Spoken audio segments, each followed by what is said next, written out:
بسم الله الرحمن الرحيم. الحمد لله الذي جعل الذكر جلاء للقلوب تسمع به بعد الوقرة وتبصر به بعد العسوة وتنقاد به بعد المعاندة، ثم الصلاة والسلام والتحية والإكرام على سيد الأنام خاتم الأنبياء والمرسلين سيدنا ونبينا محمد وعلى آله الطاهرين وصحبه المنتجبين. Praise be to Allah, who has made His remembrance the light for the heart, to hear after deafness, and to see after blindness, and to submit after arrogance. We greet the most noble of all creation and the most select of all prophets, our own holy prophet and his infallible family. Sisters and brothers, Assalamu alaikum wa rahmatullahi wa barakatuh. Welcome to the sixth night or the sixth program of this year's Ramadan, Shahr Ramadan, month of Ramadan, from the Islamic Center of America. I pray that you are all staying in, keeping safe, and also I pray that, inshallah, with the help of Allah subhanahu wa ta'ala, we will have a blessed month despite the challenge that we are facing. يقول الله تبارك وتعالى في القرآن الكريم: أعوذ بالله من الشيطان اللعين الرجيم، بسم الله الرحمن الرحيم. إذا جاء نصر الله والفتح ورأيت الناس يدخلون في دين الله أفواجا فسبح بحمد ربك واستغفره إنه كان توابا. In the name of Allah, the most gracious, the ever merciful. When the help of God and the victory comes, and you see people embrace the religion of God in multitude, praise the glory of your Lord while expressing gratitude to Him and seek His forgiveness. Indeed, He is ever disposed to mercy. This is chapter 110, Surah an-Nasr, that we are going to deal, or at least briefly talk about it. I start with the usual recap of the major points that we talked about last night, in case people would like to follow up and they haven't been able to do it last night. I started by presenting a point which is more of a sociology of religion, particularly in the academic, when they are talking about cults, reformers, etc., etc. They pose a question: why is it that cult leaders, reformers, and even revolutionary leaders are challenged by certain class of their own society? That language can be seen and the concept to apply in faith and religion as well. We have similar kind of language this talking about the challenges that messengers and the prophets had to go through and deal with in the light of the message or the mission that they have. To point out as some kind of intro to the discussion, I recited a verse from the Holy Quran that clearly talked about the whole principle under which Allah subhanahu wa ta'ala is going to send messengers. Which is, number one, that the messengers are sent when the society gets morally corrupted and dysfunctional, and hence the necessary guidance that they need, that Allah subhanahu wa ta'ala sends to them. And so by default, by reverse relationship, the more dysfunctional the society, the more urgent the need for the sending of the messengers. But this, I explained last night, automatically, inherently contain within it some kind of a challenge. And the challenge is that any corrupt society, there are individuals that have vested interest, invested in the continuation of the status quo within the society. They don't want any change. Why? Because change is going to disturb their own position, power, and prestige. On the other hand, and these are the ones that normally label or designate some kind of negative labels, or give negative designation to the prophets. We see Pharaoh, for example, with regard to Prophet Musa alayhi salatu wasalam. Literally, what he called them, I discussed this last night, he called Musa to be subversive, out of line. He wants to destroy balance within the society, way of life to be disturbed. We see similar kind of approach being taken by Namrud with regard to Prophet Ibrahim.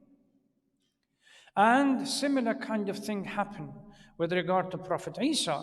He saw the challenge where the corruption taking place from within the temple.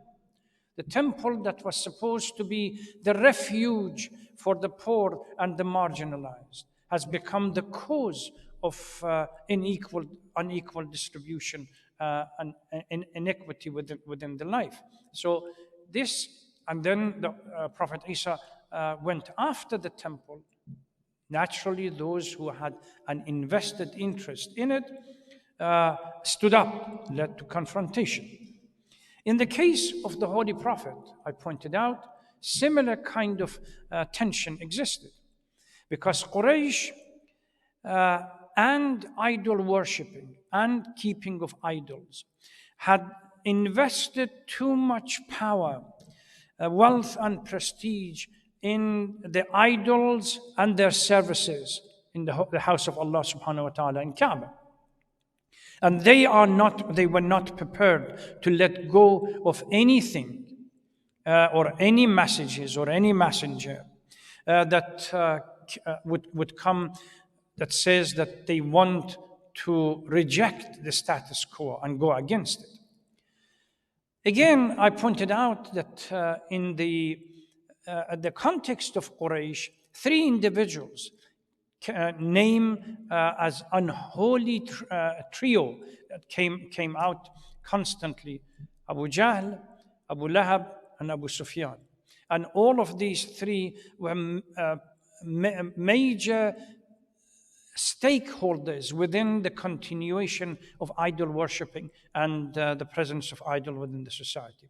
Now, the son of Abdullah, as they used to call him, has come and wants to destroy our way of life, our blessed way of life. The Battle of Badr, the year 2 after Hijrah, saw the end of Abu Jahl and Abu Lahab. Abu Sufyan remained and went back to Mecca to continue with his tricks and getting people against the Holy Prophet and Medina as a base for power. This chapter comes to give hope to the Holy Prophet that victory is going to come. But at the same time, it contains within it a number of concepts that threads or links this chapter to the previous verses or passages or even chapters in the Holy Quran. Number one, that there is a divine promise that victory is coming. And this is why adat al-shart, as they say in Arabic literature, that means certainty. Either. It means for sure. It's not going, there is nothing to it. إِذَا جَاءَ نَصْرُ اللَّهِ وَالْفَتْحِ. It's going to happen. There is nothing no shak or no doubt about it. It's going to happen. And number two, the victory, since it is Allah's victory, Allah subhanahu wa ta'ala is the one who decides when and under what condition this victory has to come. Number three, directs the Prophet and naturally those who submit to the command of Allah, what should they do when the victory comes?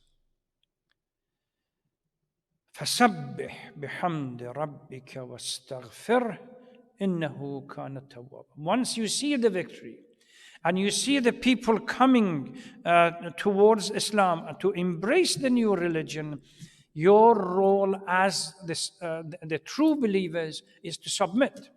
And we explain this as we go around. And part of this prediction that the victory is going to come, we have seen it. This prediction falls within a category of what we call mu'jiza, or predicting the future, what's going to happen. Previously, before this surah, Allah subhanahu wa ta'ala, with regard to the Romans, have predicted similar kind of things. After they were defeated by the Persians, Allah subhanahu wa ta'ala said, غُلِبَتِ الرُّومِ فِي أَدْنَى الْأَرْضِ وَهُمْ مِنْ بَعْدَ غَلَبِهِمْ سَيَغْلِبُونَ. They were defeated, but soon they are going to be victorious and triumphant. So this and it happened within a year or two, this happened with regard to the Romans. And then the most critical issue here is what the true believer should do. When it comes, the true believer, when comes before Allah subhanahu wa ta'ala, even the greatest victory has to be attributed to Allah subhanahu wa ta'ala. And believer is expected to turn to Allah and submit. And we have a number of other verses and chapters that this kind of idea is being presented with regard to Prophet Yusuf, with regard to Prophet Sulaiman, as well as with the Holy Prophet. Prophet Yusuf, after the final victory, when the brothers and sisters came before His Majesty, and the parents came to sit with him on the seat of power, what did he say? Ya abata hadha ta'wilu ru'yaya min qabl. This is indeed my dream that I had many years ago. This is now the dream is fulfilled. And then instead of saying, well, it is my role, it is something that I did, it is my patience, it was somehow my play that ultimately lead to this, immediately removes the ego. No self, no power, no visible position or anything else. Rabbi attributes the whole thing to Allah subhanahu wa ta'ala. رَبَّ قَدْ آتَيْتَنِي مِنَ الْمُلْكِ وَعَلَّمْتَنِي مِنْ تَأْوِيلِ الْأَحَادِيثِ أَنْتَ وَلِيِّي فِي الدُّنْيَا وَالْآخِرَةِ توفني مسلما وألحقني بالصالحين. You are the source. You are the real. You gave me the power. You gave me the knowledge. So I beg of you to protect me, to stay on the right path, that I will be among the true believers. So here we see that Prophet Yusuf alayhi salam immediately attributes the whole victory and the whole unpacking of the story, and the fact that he was saved, and ultimately he and his father and mother and the rest of the brothers came together to Allah subhanahu wa ta'ala. We see similar kind of approach taken by Prophet Sulaiman alayhi salatu wasalam. Remember, if you read the story of Sulaiman, when the queen of Sheba, when Hudhud came and said that there is a community in somewhere, without identifying it, that they have a queen, but they worship the sun. Sulaiman sent a letter to the queen, إنه من سليمان وإنه بسم الله الرحمن الرحيم. This is a letter from Sulaiman, and I'm sending it to you, so you should come accepting the faith that I have, embracing the faith that I declare. Then the queen is going to test where this letter, the source of the letter. Is it a trickster? Is it somebody that wants power? Somebody wants wealth? Well, we are going to send a present to this person and see how he reacts. When the present arrives, he sends a letter back. Are you going to respond to me by your meager presents? What Allah subhanahu wa ta'ala has given me far exceeds what you have. If it's necessary, I will send an army that will leave nothing for you. But at the same time, to stop shedding of blood, he asks people that are around him, call him the disciple or the ministers around him, who can bring me the arsh, the center of her power? Ifritun min al-jinn says that I can bring that arsh and seat of power before you stand up. Another one said that I can bring that seat of power before you blink. And the seat was there. What did the Prophet Sulaiman do? فَلَمَّا رَآهُ مُسْتَقَرًّا عِنْدَهُ قَالَ هَذَا مِنْ فَضْلِ رَبِّي. Immediately turns to Allah subhanahu wa ta'ala and says, this is Allah's blessing. مِنْ فَضْلِ رَبِّي لِيَبْلُوَنِي أَأَشْكُرْ أَمْ أَكْفُرْ. He's testing me to see whether I'm grateful or ungrateful. Here, again, we see that the prophets, the notion that even at the time of greatest victory, the greatest benefit, the true believer turns to Allah subhanahu wa ta'ala, removing himself or herself from the equation and only attributing the whole thing to Allah subhanahu wa ta'ala, has been a thread that goes through a number of passages and chapters in the past. So the glad tiding of a decisive help pervades this Surah an-Nasr, that ultimately this Nasr and the victory is going to come.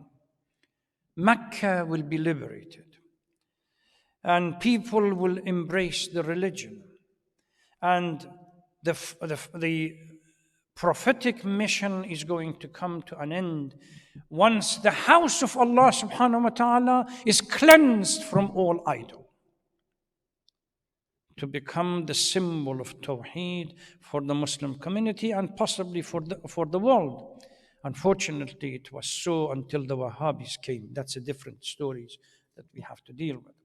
Now let's start with Surah At-Tawheed. Bismillah ar-Rahman ar-Rahim. إِذَا جَاءَ نَصْرُ اللَّهِ وَالْفَتْحِ. When the help of God and victory comes. An emphatic and specific way to state that help is coming. And it is inevitable. The victory is promised. Why? Because Allah subhanahu wa ta'ala has said it repeatedly in verses in the Holy Quran. كَتَبَ اللَّهُ لَأَغْلِبَنَّ أَنَا وَرُسُلِي. The final victory is for Allah and the messengers of Allah. Remember a few nights ago when I was talking about haqq and batil? There is a hadith that says, إِنَّ لِلْحَقِّ دَوْلَةً وَلِلْبَاطِلِ جَوْلَةً. Falsehood is not permanent. It is time limited and comes and ultimately has to go. What stays permanently is haqq. كتب الله لأغلبن أنا ورسلي. Ultimate victory is for Allah subhanahu wa ta'ala. And the notion of this emphatic victory and the Nasr has been given in before in Surah As-Saf, which 61 verse 13. وأخرى تحبونها نصر من الله وفتح قريب. Again, another prediction that is going to come. Allah will give you another victory that is very close and soon, the one that you love. So this is the first verse, clearly indicates that this verse was revealed before the victory in Mecca. Now there is a debate whether it was in Mecca itself or whether it was in Medina. Those, if you remember a few nights ago when we were talking about the coherence of the Quran, and those who said that there is the seven outlining of the seven group, when they get to this verse, they say it's Medina, but it is coupled and paired with other surahs and chapters and passages in the Mecca series. So that's what they state. وَرَأَيْتَ النَّاسَ يَدْخُلُونَ فِي دِينِ اللَّهِ أَفْوَاجًا. This is the most important message. The most prominent feature of this verse is to remind the Holy Prophet and the true believers that victory will come, which opens the gate for people to come and embrace Islam. And it did happen. And last night I briefly talked about it. The Arab tribe mentality would look to the greater powers and the more numerous tribes and stronger tribes and would not do anything if they are not subdued. This is why they used to say, let's wait.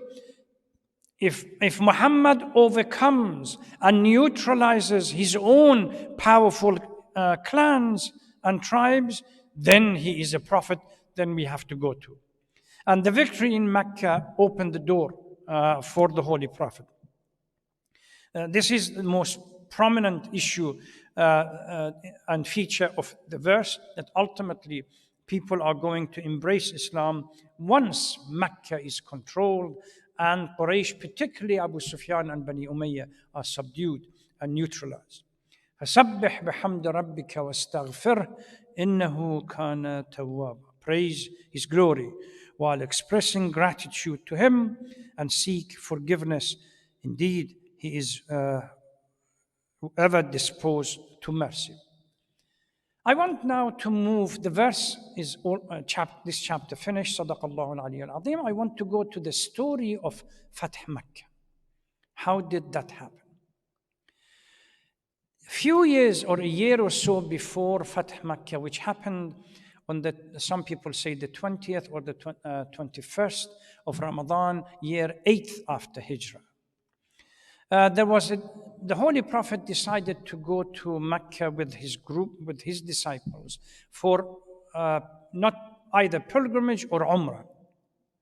But the Quraysh and the Mushrikeen of Mecca would not allow that to happen. Although the Ashhur al-Hurum was supposed to be an open month for anybody who wanted to come and visit and do Hajj or pilgrimage. But specifically, they would not allow the Holy Prophet. Some kind of an agreement was reached that this year the Holy Prophet goes back, and then next year he comes back. But within the agreement, which is called Sulh al-Hudaybiyah, it was agreed that the Quraysh during this period would not bother or hurt or harm any of the small tribes that have somehow link and association with the Holy Prophet. Unfortunately, like everything else, these arrogant individuals, they decided to go against that agreement and to harass these small tribes. The small tribe leaders went to the Holy Prophet and said, Ya Rasulullah, it was part of the contract, but we are being constantly harassed by Quraysh of Mecca and particularly Abu Sufyan and Bani Umayyah. So the Holy Prophet decided that time has come for Mecca to be neutralized. and Quraysh and Bani Umayyah in particular to be removed from power. The master tactician, if one could put it this way, for the best use of a better word, wanted to do it in a particular manner that would save life, and the element of surprise would be kept. So the whole plan for the victory in Mecca unpacked itself into, the Holy Prophet unpacked it into 3 phases. Phase number 1, which was the initial phase. During this phase, collecting information about Mecca, preparing the necessary military force, waiting for the right moment by Allah's guidance. But particularly important was this information blackout. Literally for 2 months, no information went into Mecca, and the Holy Prophet would not allow any information to come out. Why? Because Quraysh suddenly finds itself with the army well trained and well equipped at the gate of Mecca, and has no other alternative but to accept. And that's exactly what happened. So information, and it would prevent bloodshed as well. The Holy Prophet decided that the time was right on the 10th of Ramadan, year 8 after Hijrah. And with some people say 10,000 well-equipped, some people say more army, moved towards Mecca.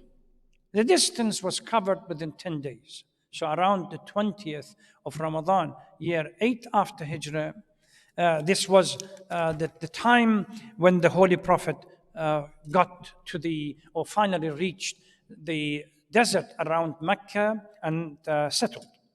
The same night, to create fear in the heart of the Mecca people, he commanded his people and troop to light huge fire literally around the city. They have never seen such a thing in their life. So, frightened and terrified by the scene, people of Mecca came out to see what was going on. In front of them was Abu Sufyan. Abu Sufyan comes forward and meets Abbas, the uncle of the Holy Prophet, who advised him that your time is up and the Holy Prophet is coming in and you cannot stand up to him. He has well-equipped and trained army. Abu Sufyan says, what can I do? Let's go to the Holy Prophet. They go and meet him. You see, this is the humiliation that in last chapter, last night, 111, was given to Abu Lahab. Abu Sufyan, that used to call himself Ana Rabbukum al-A'la in Quraysh, had no other alternative but to say Shahada. But historical fact clearly prove this. Abu Sufyan never accepted Islam truly. He said Shahadatain to protect his neck from being killed. Because later on, during Uthman's time, and when Bani Umayyah is in charge, he comes up with a plan, and he clearly says that. So he accepts Shahadatain and goes back to Mecca, informing the people next morning that the Holy Prophet is coming, or Muhammad is coming, and you have no other alternative but to accept Islam.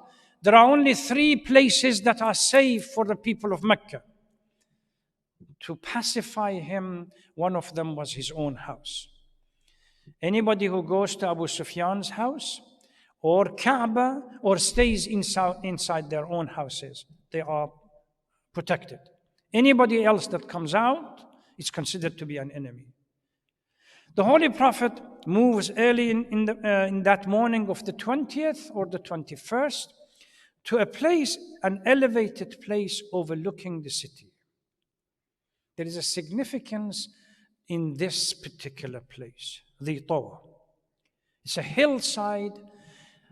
In his escape from Mecca, the Holy Prophet stood on the same hill glancing at the city, tears coming down his face, and saying, "Oh, my town, Allah is a witness that I'm leaving you because not willingly.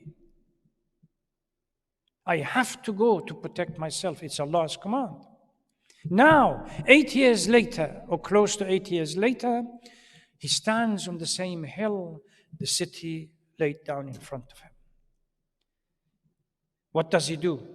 You see, the point that I raised in the surah, فَسَبِّحْ بَحَمْدِ رَبِّكَ وَاسْتَغْفِرْ, immediately he prostrates and puts his forehead on the saddle of the camel and says, Allahu Akbar, La ilaha illallah, wahdahu wahdah, sadaqa wa'dah, nasara abdah, wa'azza jundah, wa hazama al-ahzaba wahdah. Everything is Allah's, and He has no role to play within it. He alone is the one who protected His servant. He stood by His promise, supported His servant, honored His soldiers, and ultimately defeated the enemy. The Holy Prophet descends, goes into Mecca, straight towards Kaaba to cleanse the house. And isn't it strange, again symbolic, that the person, there were some idols too high for the Holy Prophet to be able to remove them. He asked Amir al-Mu'mineen Ali ibn Abi Talib to go on his shoulder and go up and remove these big idols that are there. This is the symbolic nature. The cleansing of the house has to be done by the person that was born in it. And only a few years later, the same person has to be martyred in the mihrab facing Kaaba. That showed how much Islam had changed from the Prophet's time to when Amir al-Mu'mineen was martyred. The idols were removed. The house of worship that was constructed and built by Prophet Ibrahim to be the symbol of Tawheed and unity, and Prophet Ismail, was returned to its own glory and the place that it should be. But most important, as I said, the most significant feature is what happened next. Once Quraysh and these big clans were neutralized and victory over Mecca was complete, other tribes began to realize that what he claims is to be true. Even Abu Sufyan, in that last minute before he said Shahadatain, told Abbas, if my idols were true, I would not have been in this position. If my gods of my idols were true, I would not have been in this position. So Surah an-Nasr not only promised victory, ultimate victory, and the completion of the message and the completion of his prophethood, there remained one more issue. But a few years later, the Holy Prophet completed. This message, the 23 years period of the life of the Holy Prophet, was not enough to protect the message. This message needs somebody of close enough caliber to the Holy Prophet to be the guide of it and be in charge. And that's Eid al-Ghadir, Ghadir Khum. This is why Allah, after that gathering, Al-Yawm Akmaltu Lakum. Now, Quraysh is pacified. People are coming to Islam, and the Holy Prophet's life is over. We really need somebody to be able to guide this ship to the right path. Otherwise, it will change its direction as it happened immediately after the Holy Prophet. Let me stop here and ask Allah subhanahu wa ta'ala to grant us the blessing and the privilege to be able to fast this month, inshallah. As we do it every night, we ask Allah, I ask and pray to Allah that everyone stays in and remains safe and sound during this month.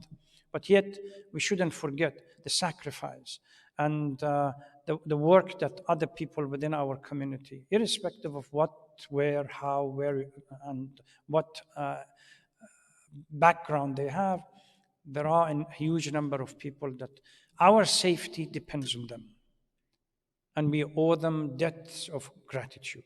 So let's ask Allah subhanahu wa ta'ala to protect them, to save them, and to guide them to the right path, inshallah.